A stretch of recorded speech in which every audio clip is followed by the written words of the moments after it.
Hey kids! All right, so we're gonna wrap up our season 1 of music theory, so stay tuned.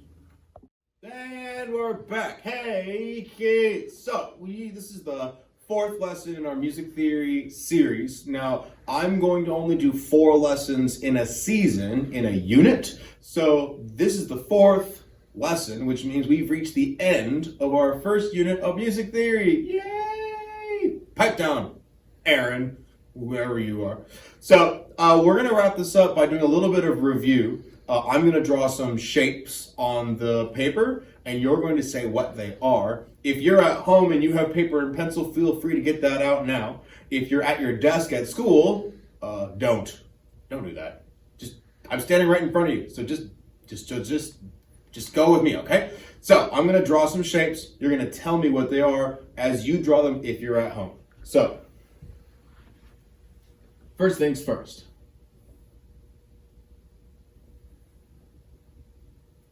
What is that called?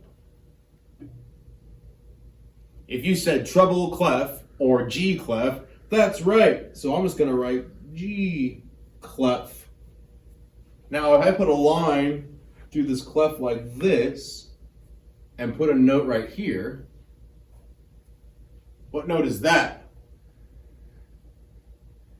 Because it's a G clef, this little coil right here that actually kind of looks like a G if you look closely, that shows us that this note is G, and that can't change. But if I go up to this note, to the space above the line, it goes to what? That's right, A. You only get notes A through G in music. There is no note H. There's no note L. None of that stuff. So only A, B, C, D, E, F, G. So if I do another line like this, what happens if I put a note on this line here? That's right. I go up alphabetically to a B, gab. Isn't that neat? Now, here's the thing. If I go back down to G, and I put a note below that, remember we go in reverse alphabetical order, so if I go from G down to this space, what note do we have? Nice, you have an F. Neat. So let's just focus on these notes for now, but just in case you forgot, remember, if a note is filled in with one line like this, that is a quarter note, and I'll spell it for you. Q-U-A-R-T-E-R. And these are notes, not clefs. Remember that forever. Now, if I connect 2 notes together like this, those become 8th notes. Now, instead of writing out the full word for you like I did over here, I just put an 8 with a TH. That means 8th. Now, if the note is not filled in, that means it's a half note, and it gets 2 beats. But lo and behold, one big note is called a whole note, and it gets 4 beats. Are you ready to play a game? So, we're just going to focus on these notes and these values, but it's time for us to play. What is that note?